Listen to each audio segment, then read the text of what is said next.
समुद्र मंथन संसार के सबसे प्राचीन संघर्षों में से एक है। इस मंथन को अमृत मंथन भी कहते हैं क्योंकि इसमें से अमृत निकला था। देवता और असुर दोनों ही इस अमृत को पाना चाहते थे।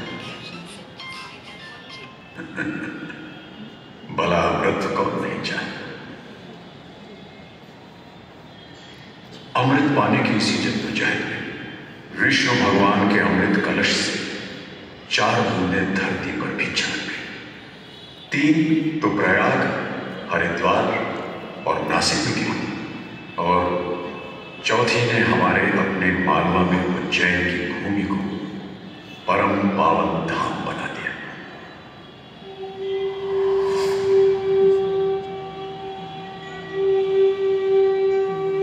उज्जैन के महाकालेश्वर और खंडवा के ओंकारेश्वर मंदिर की गूंजती स्वरों और सांची में बौद्ध धर्म की पवित्र ध्वनियों ने इस मालवा की धरती को अध्यात्म और आस्थाओं का संगम बना दिया है।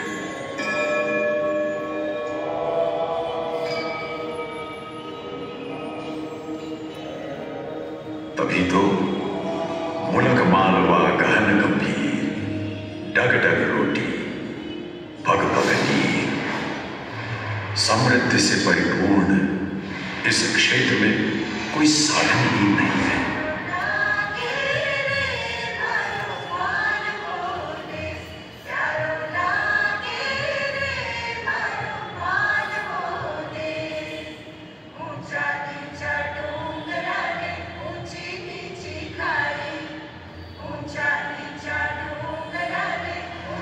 कालिदास ने जिस मालवा को अपने काव्य से सींचा है उसकी इंदौर नगरी के मशहूर राजवाड़े में आप सभी का स्वागत है। इस राजवाड़े ने मल्हार राव होलकर और अहिल्याबाई जैसी विभूतियों को शोहरत की बुलंदियां छूते हुए देखा है और यहीं से यशवंतराव होलकर ने भारत में पहली बार अंग्रेजों के खिलाफ चौतरफा मोर्चाबंदी यानी गुरिल्ला वॉरफेयर की शुरुआत की। बात 3 सदी पुरानी है। हिंदुस्तान में मुगलों का सूरज ढलने लगा था और मराठों का दबदबा दिन ब दिन बढ़ता जा रहा था। ऊपर से अंग्रेजों के कदम भी बढ़ रहे थे। उधर पुणे के एक गांव में एक लड़के का जन्म हुआ जिसे नाम दिया गया मल्हार राव होलकर। होलकर क्योंकि वो होल गांव में पैदा हुआ था। कच्ची उम्र में माता पिता का साया उड़ जाने से मल्हार की परवरिश का जिम्मा उसके मामा भोजराज पारगल के कंधों पर आ गया। भोजराज ने गांव के दूसरे लड़कों की तरह अपने भांजे को भी गाय भैंस चराने के काम पर रखवा दिया। परंतु मल्हार राव कोई आम लड़का नहीं था। एक दिन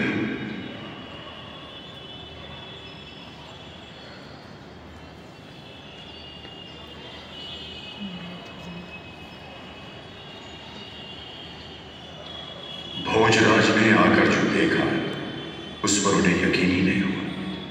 2 हाथ लंबा नाग अपना फन फैलाए मल्हार के पास बैठा हुआ था और मर्राती मौत से बेखबर मल्हार बड़े आराम से सो रहा था, बिल्कुल बेसुध।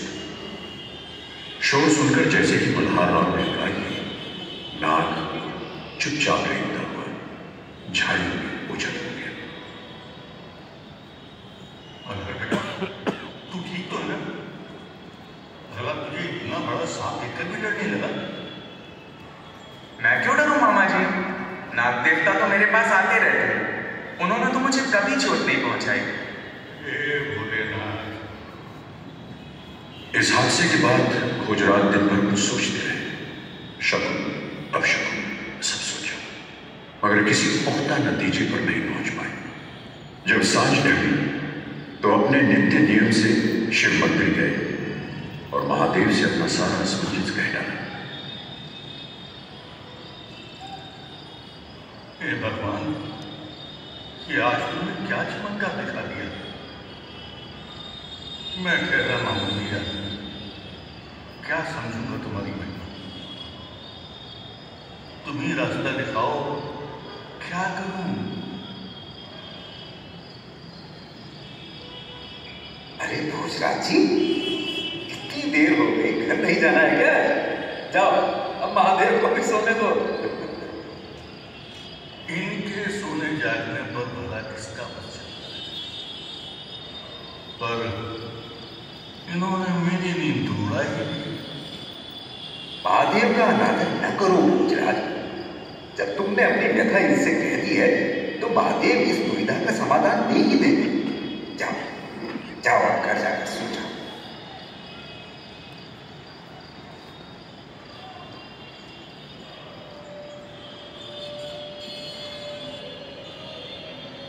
अगली सुबह के चमकता सूरज मानो भोजराज के लिए भी एक नया पैगाम लेकर आया।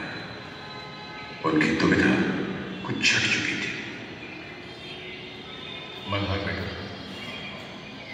मुझे ये तो पता नहीं है कि महादेव जी क्या चाहते हैं, और मेरा फर्ज है कि मैं तुम्हें आने वाली जिम्मेदारियों के लिए तैयार करूं। कल से तुम्हें खेतों में नहीं जाना है। भोजराज के पास 20-25 सवारों की एक छोटी सी टुकड़ी थी। उसी की देखरेख मल्हार राव को एक योद्धा का प्रशिक्षण दिया जाने लगा। जल्दी ही मल्हार राव के अंदर छिपा सिपाही निकल कर बाहर आ गया। 1724 में वे पेशवा फौज में भर्ती हो गए। चंद साल में पेशवा बाजीराव ने उन्हें 9 परगनों की जागीर इनाम में दे दी, और 1732 के आने तक कई हजार घुड़सवारों की फौज देकर समूचे पश्चिमी मालवा का सूबेदार नियुक्त कर दिया।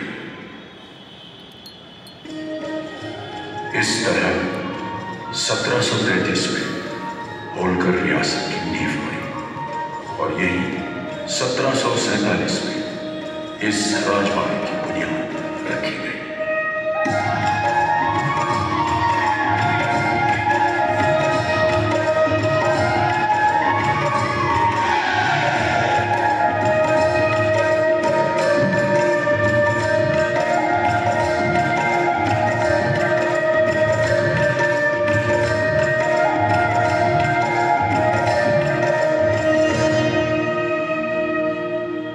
कोई नहीं कह सकता कि छोटी से छोटी घटना भी तवारीख का रुख किस तरह पलट देती है।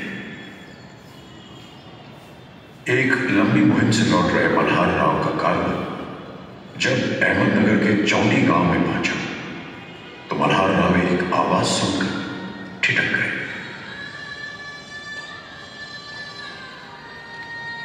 सिपाहियों ने सोचा शायद मल्हार राव थक गए।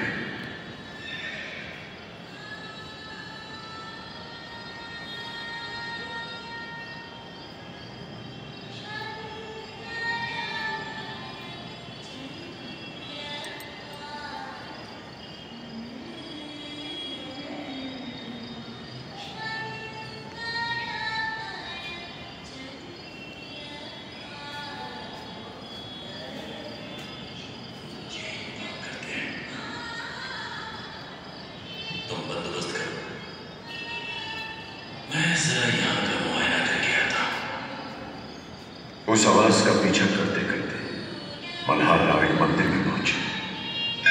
पूजा व दियाबाती के लिए आई एक नन्ही सी कन्या वहां भजन गुनगुना रही थी।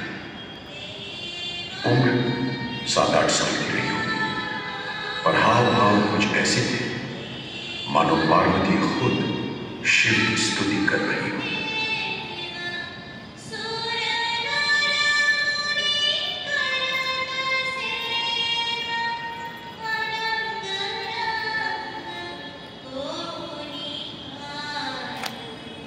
मल्हार राव ड्योढ़ी में बैठ उसे दूर से निहारते रहे, सुनते रहे।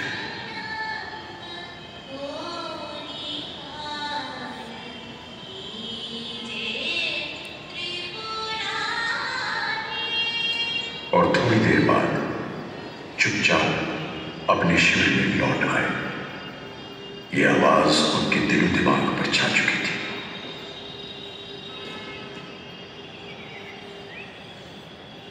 सवेरा होते ही उन्होंने मंदिर के पुजारी को बुलाया और उनसे लड़की के घर बार के बारे में पूछताछ की।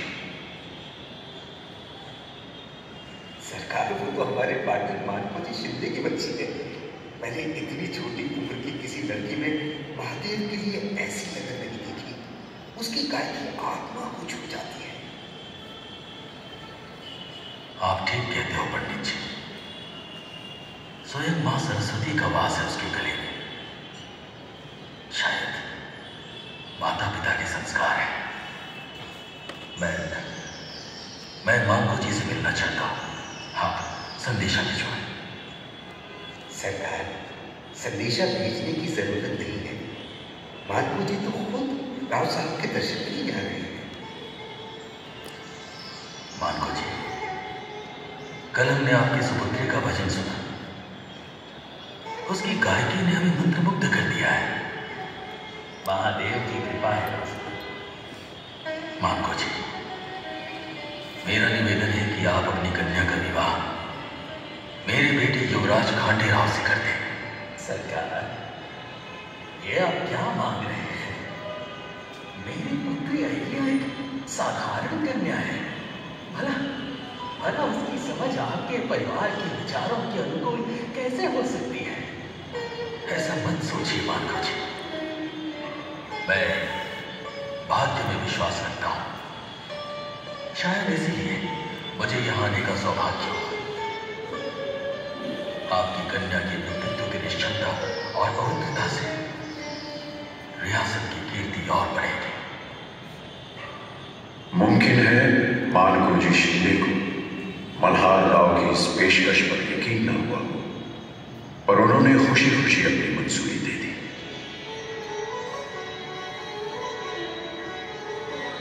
चौंडी गांव में उस शाम इत्तफाक से किए गए पड़ाव से न केवल होलकर राजघराने की बल्कि होलकर रियासत की भी तकदीर बदलने वाली थी।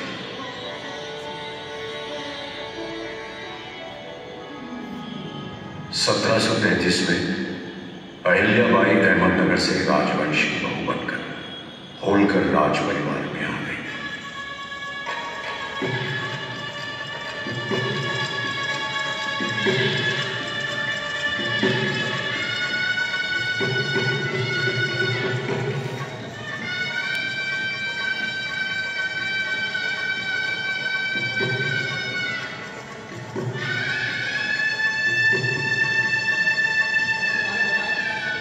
अहिल्याबाई ने ससुराल में आकर देखा कि पति खांडे राव को न तो राजकाज में रुचि थी और न ही अपने इस जीवन साथी से स्नेह। बस सुरा और सुंदरी ही उनकी दिनचर्या थी।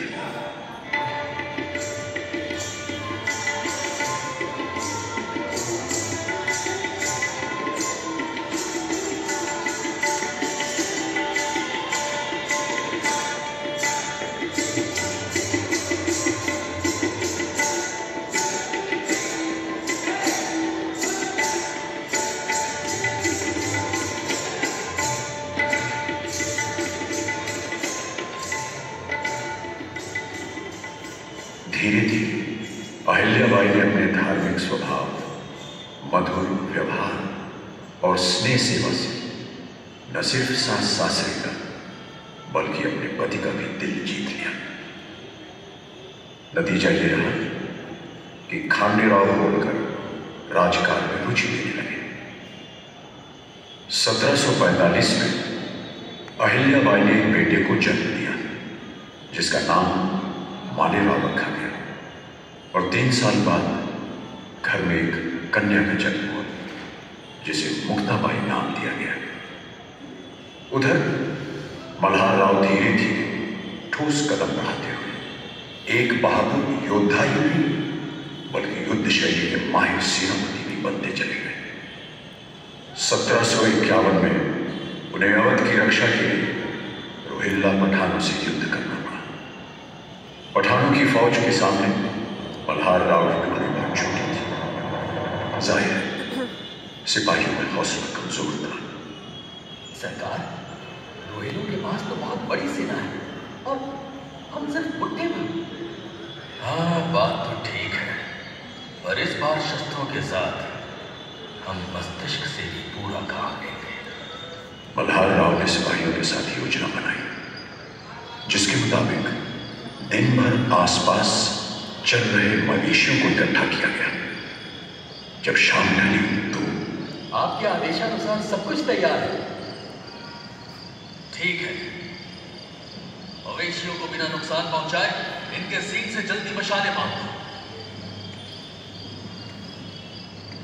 अब पशुओं को शत्रु छावनी की ओर दौड़ा दो और आक्रमण की तैयारी करो। वही हुआ जिसका मल्हार राव को अंदाजा था।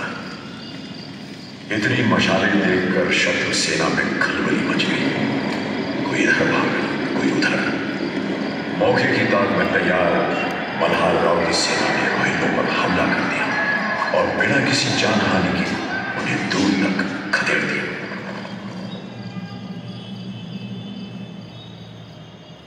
अहिल्या का विवाह होलकर घराने के लिए अत्यंत ही शुभदायी रहा। होलकर रियासत की संपदा और शोहरत तेजी से दिन दूनी रात चौगुनी होती जा रही थी। अफसोस, कुदरत को शायद होलकर राजघराने की ये खुशहाली रास न आई। बात 1754 की है। कुम्हेर का राजा सूरजमल कई साल से अपना लगान नहीं चुका रहा था। मल्हार राव खांडे राव को लगान वसूली के लिए खुद कुम्हेर जाना पड़ा। कई हफ्तों की घेराबंदी के बावजूद सूरजमल उनसे मिलने बाहर नहीं आया। एक दिन सुबह सवेरे जब मल्हार राव अपने खेमे में आराम फरमा रहे थे,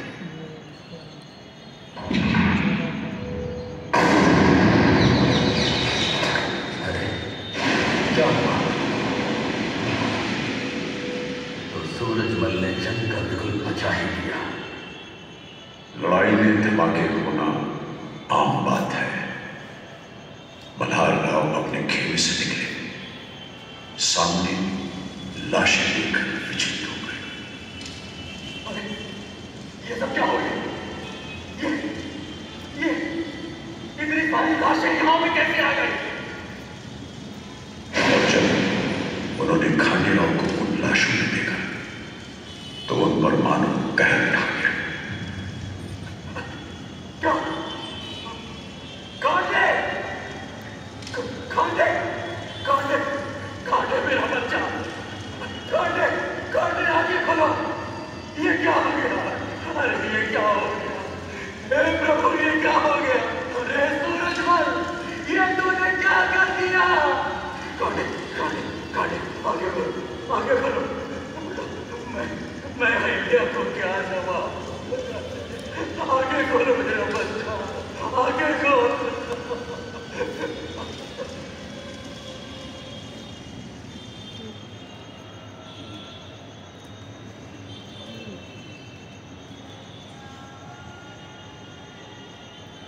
वो घड़ी भी आई जब अहिल्याबाई सती परंपरा का निर्वाह करने के लिए मल्हार राव से विदा लेने गई।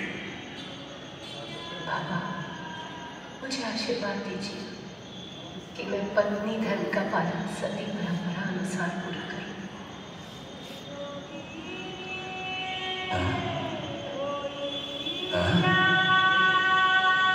नहीं, ऐसा हरगिज नहीं हो सकता। अहिल्या, बेटी, तुम सामान्य स्त्रियों के समान केवल पत्नी धर्म का पालन करने के लिए इस धरती पर नहीं आई हो। बेटी, सती होने का विचार त्याग दे बेटी, त्याग दे ये विचार। सती होने का विचार मत लो अपने मन में। बाबा, ये आप क्या कर रहे हैं? आपको साहस से काम लेना होगा बाबा। मालवा का भाग्य, यहाँ की बागडोर अब आप ही के हाथों में है। मेरे नहीं, हमारे हाथों में है। हमारे हाथों में इस मालवा की धरती को, यहाँ की प्रजा को और इस बूढ़े सूबेदार को तुम्हारी जरूरत है, तुम्हारी जरूरत है बेटी। तुम ही मेरे लिए घर है, तुम ही पुत्र बन। प्रजाजनों के साथ साथ मुलगा मालेरा और मुलगी मुक्ता माए की जिम्मेदारी अब तुझे ही संभालनी है बेटी। तुझे राजकाज में नहीं मदद करनी होगी।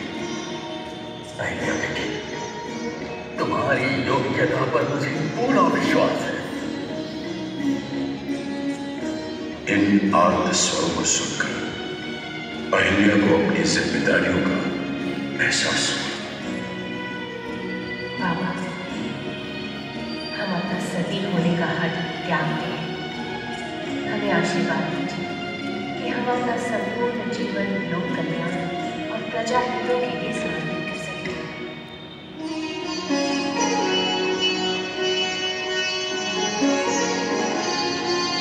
उसी समय में अहिल्याबाई राजपाट जंग के मैदान दोनों मोर्चों को बड़ी कुशलता से संभालने लगे और मल्हार राव खुद केवल सलाहकार और संरक्षक की भूमिका निभाने लगे।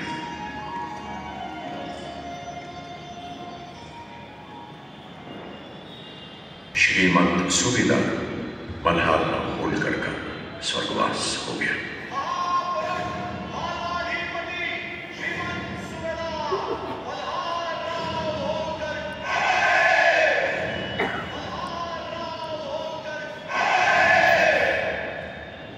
अपने जीवन काल में उन्होंने पेशवाओं की फौजों के साथ अटक से कटक तक कई मुश्किल मुहिमों को अंजाम दिया और अंतिम दिनों में मराठा महासंघ के 5 वस्तुतः स्वतंत्र शासकों में से एक बने।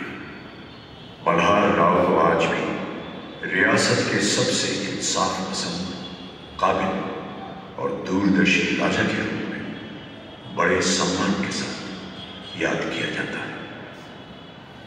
वीरो महान योध गणेश मुख्यो बलाधिपल शस्त्र विधान सूक्य सदा यशस्वी सततम समर्थो मल्लारिरावो विदित पृथिव्याम।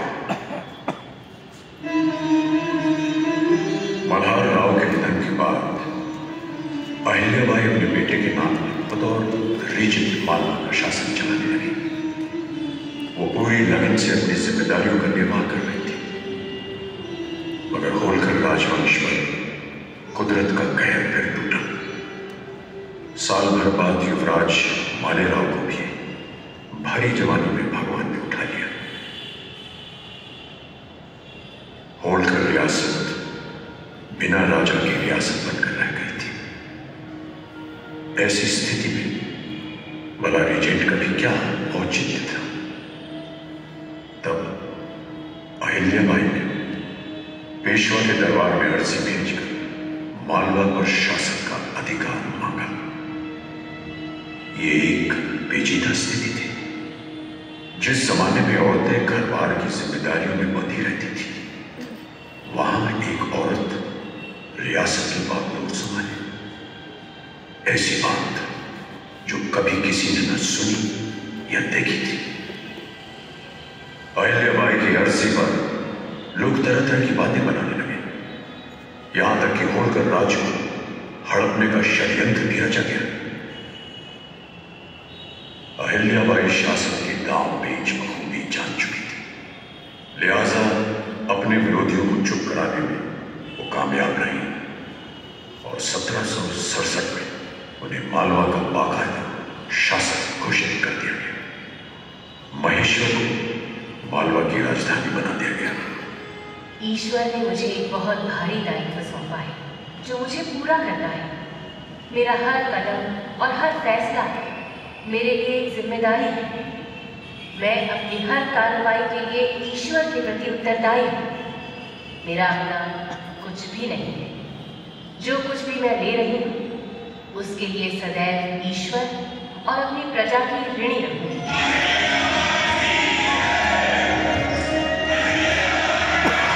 अहिल्याबाई के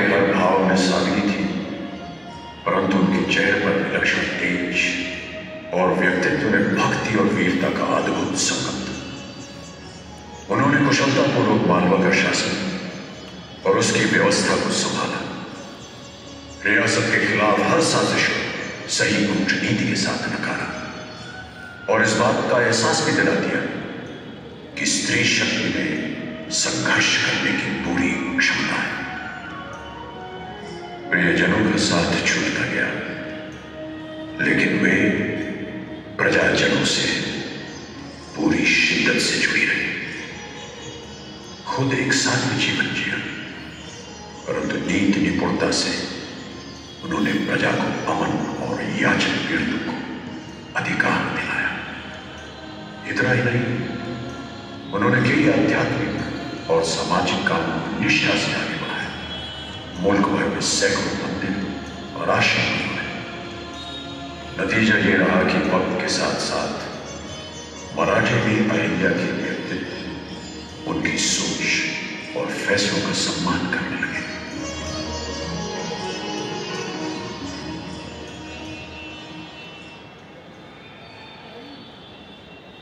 होलकर रियासत को संपन्नता, संपदा, संस्कृति और कला की नई ऊंचाइयों तक पहुंचाने के बाद 1795 में मातोश्री अहिल्याबाई का स्वर्गवास हो गया। इतिहासकार इंसाफ और तरक्की के मामले में उनके दौर की तुलना बादशाह अकबर के जमाने से करते हैं। अहिल्याबाई को इंदौरवासी देवी मां मानते हैं। उनका नाम लेते ही मालवा में ही नहीं, वरन समस्त भारत में शीश स्वयं आदर से जुड़ जाते हैं, हाथ श्रद्धापूर्वक जुड़ जाते हैं।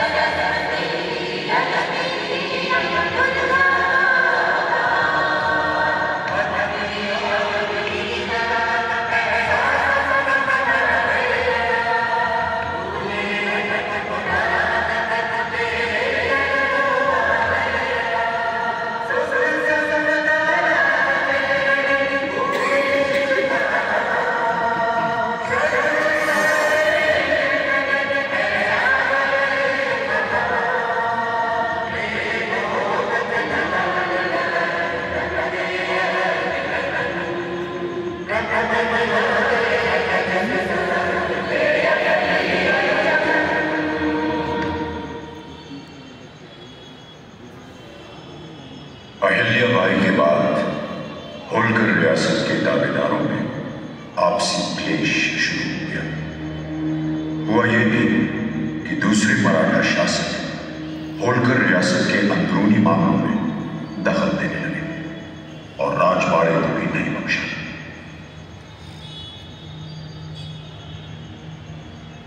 आखिरकार सबसे छोटे दावेदार यशवंतराव ने पेशवा के खिलाफ बगावत कर दी और महेश्वर के किले में खुद ही अपना राज्याभिषेक करवा लिया। इतना ही नहीं, उन्होंने पेशवा का साथ दे रहे सिंधियाओं पर हमला करके उज्जैन को अपने कब्जे में ले लिया। मुल्क की सियासत फिर एक नई करवट ले रही थी।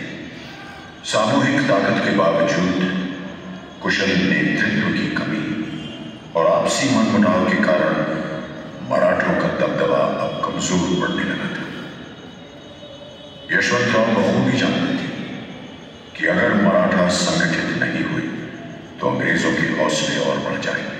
इसलिए वे सिंधिया और भोसले राज परिवारों को अपने साथ जोड़ने की कोशिशों में लग गए।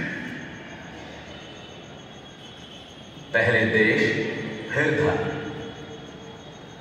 हमें आपसी मतभेद रहे हैं, परस्पर शत्रुता भी रही है, पर आज जब 7 समंदर पार से आए फिरंगी हमारे आपसी टकराव का लाभ उठाकर हमारी ये पावन भूमि हथियाने के मंसूबे बांध रहे हैं, हमारे सामने एकता के अलावा कोई रास्ता नहीं है। भोसले जी, अपने मन मुटाव छोड़कर हमें एकजुट होना है और मेरी तरह लड़ना है।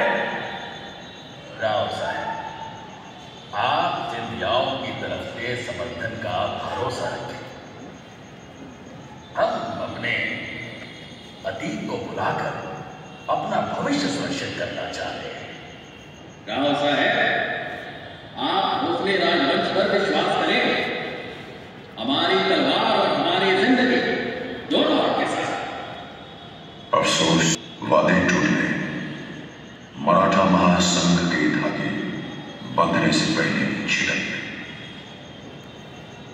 यशवंतराव ने अन्य रियासतों से भी सहयोग मांगा, लेकिन उनको हर तरफ खुदगर्जी ही नजर आई। मध्य भारत में अंग्रेजों के पांव मजबूती से चलने लगे। इंदौर से यशवंतराव की लंबी गैर हाजिरी का फायदा उठाकर अंग्रेजों ने इंदौर और उज्जैन पर कब्जा कर लिया, मगर होलकर रियासत अभी भी उनकी आंख की किरकिरी बनी हुई थी। हार न मानते हुए यशवंतराव ने अपने ही दमखम पर कच्छ, बुंदेलखंड और कोटा के मोर्चों पर अंग्रेजों के छक्के छुड़ा दिए, उन्हें बेबस कर दिया।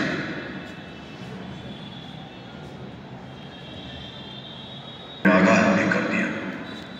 सीन घर, सीन तख्त, सीन ही मेरा घर है, सीन ही मेरा मुकुट। लॉर्ड वेल्सली, लड़ाई के मैदान में मैं ब्रिटिश को खाने का मुकाबला करने में या उसके सामने टिके रहने में यद्यपि असमर्थ हूं, फिर भी मेरी सेना जिधर मुंह करेगी उधर सैकड़ों कोसों का मुल्क पराक्रांत करते हुए लूट लिया जाएगा या जला दिया जाएगा।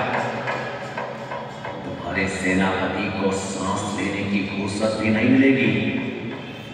समुद्र की लहरों की तरह मेरी सेना लाखों लोगों की जान का संकट बन जाएगी। अंग्रेजों को इस तरह की खुली चुनौती से पहले शायद किसी भारतीय राजा ने नहीं दी होगी। अंग्रेज हाकिमों को अंदाज होने लगा था कि अगर यशवंतराव को नहीं रोका गया तो उनके अधीन अन्य राज्य भी बगावत कर देंगे और उनके मंसूबों पर पानी फिर जाएगा। लिहाजा 1805 में व्यास नदी के किनारे राजपुर घाट पर होलकर के साथ संधि की पेशकश हुई। पहली बार अंग्रेजों को किसी भारतीय राजा की शर्तों को मानना पड़ा।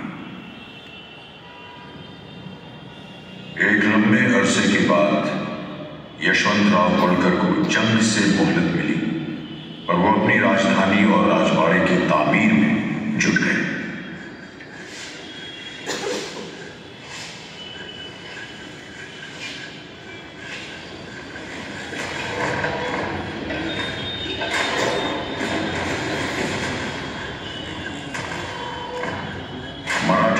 शैली में इस्लामिक और ब्रिटिश शैलियों को बड़ी खूबसूरती से मिलाकर बनाया गया ये 7 मंजिला राजवाड़ा होलकर राजघराने की हिम्मत और जज्बे की निशानी है। अंग्रेजों ने युद्ध विराम को ज्यादा देर कायम नहीं रहने दिया और यशवंतराव को मोर्चे पर बार बार आना ही पड़ा। उनकी बाकी जिंदगी भी बदस्तूर अंग्रेजों के साथ लड़ते हुए बीत गई। उनके स्वास्थ्य पर बुरा असर पड़ने लगा, वे विचलित से रहने लगे और ऐसी ही हालत में 1811 में उनका निधन हो गया। भारत को स्वतंत्र कराने के उनके एकाकी प्रयास यद्यपि सफल नहीं हुए, पर पहले स्वतंत्रता सेनानी के रूप में उनकी ख्याति अजर अमर हो गई। यशवंतराव के बाद काफी समय तक रियासत को कोई स्थायी असरदार राजा नहीं मिल पाया जिसमें राज्य को आगे बढ़ाने का दमाम हो या जिसमें पूर्वजों जैसी ज्वाला। अंततः 1818 के निर्णायक एंग्लो मराठा युद्ध में मराठों के कई इलाके ब्रिटिश भारत के कब्जे में आ गए। इंदौर, ग्वालियर, नागपुर और झांसी राज्यों की संप्रभुता खत्म हुई और वे ब्रिटिश संरक्षित रियासतें बन गए।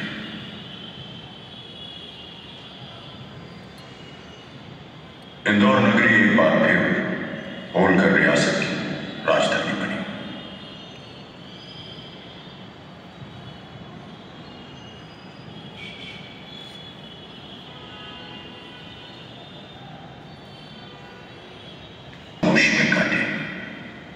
और जान लिया कि विरासत में बहुत कुछ मिला। अब समय था टकराहट छोड़ उसे संभालने संवारने का। कुंवर शहजादे आते रहे, गद्दी के वारिस बदलते रहे, पर इंदौर की सोच न बदली। इंदौर विकास की राह पर बढ़ता रहा। 1844 में तुकोजी राव होलकर द्वितीय का राज्याभिषेक हुआ। वो एक काबिल प्रशासक साबित हुए, जिन्होंने रियासत को पटरी पर लाने के लिए आर्थिक और औद्योगिक विस्तार पर ज्यादा जोर दिया। ये कहना गलत नहीं होगा कि आज के आधुनिक इंदौर की बुनियाद भी उन्होंने ही रखी थी। सर्वाधिक वर्षों तक राज्य करने वाले तुकोजी राव होलकर द्वितीय की 17 जून 1886 में मृत्यु हो गई। इतिहास का एक चक्र पूरा हो चुका था। नई सदी के उदय के साथ एक नया देश भी जन्म ले रहा था। 20वीं सदी की पहली आहट के साथ 1902 में होलकर रियासत, जिसे मल्हार राव ने अपनी बहादुरी से स्थापित किया, अहिल्याबाई ने जिसे अपने संस्कारों से सींचा, यशवंत राव ने जिसको निडरता का एहसास दिया, और तुकोजी राव द्वितीय ने आधुनिकता से रूबरू करा, वो संयुक्त प्रांत का हिस्सा बनकर इतिहास में अमर हो चुकी थी। होलकर रियासत विदेशी ताकतों की लगातार मुखालफत और अपने राजाओं की दूरदर्शिता के चलते सियासत के माहिरों के लिए एक बेमिसाल शाहकार थी। प्राहो मेषो लभ्य श्रीः कृतः प्रारब्धात्। कामयाबी उन्हीं को मिलती है जो उसके लिए कोशिश करते हैं। इस मालवा की माटी और उसके हृदय की धड़कन इंदौर ने संगीत की लहरियों पर बहते, तुलिका के अनेक रंगों से लिपटे, साहित्य और संस्कृति से सजे संवरे अनेक ख्यातिनाम कलाकार मात्र देश को ही नहीं वरन विश्व को भी है।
विरासत और आधुनिकता को एक ही सूत्र में पिरोते हुए शान से सिर उठाए राजवाड़े का हर दर हर पत्थर गर्व से कह रहा है, गिर गिर के फिर उठा हूं इस पाक जमीन से, गिर गिर के फिर उठा हूं इस पाक जमीन से, शोलों ने कर दिया था मुझे राख की ढेरी, जाबाजों ने अपने लहू से सींचा है मुझे, तूफान भी न मिटा पाएंगे हस्ती कभी मेरी।